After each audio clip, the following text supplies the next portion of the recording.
जिन्होंने social media के reel से शुरुआत कर बड़े बड़े विवाह समारोह एवं अन्य अवसरों पर भी अपनी जादुई आवाज से बिहार के पारंपरिक गीत संगीत को जीवित रखने के लिए सार्थक प्रयास किया है।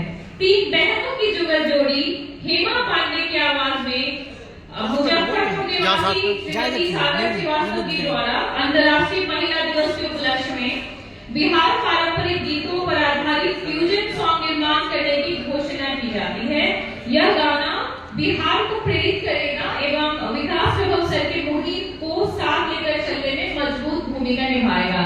मैं दिल से स्वागत करना चाहूंगी हेमा पांडे जी का। आप प्लीज मंच पे आए। Please come on the stage. Please come on stage Hema Pandey जी।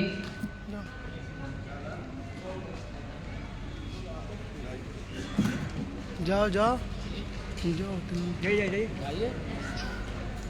वहीं पर रख दो जाओ। मैं रिक्वेस्ट करूंगी कि उनकी जितने भी कंपेनियंस हैं, उनकी बहनें जो एक बहुत अच्छा केमिस्ट्री को रिप्रेजेंट करती हैं, आप भी प्लीज मंच पे आए। बहुत खुशी हो रही है हमें कि इस मंच पे हम आपको रिसीव कर रहे हैं। आप हमारी अवॉर्डी हैं, गार्गी एक्सीलेंस अवॉर्डी 20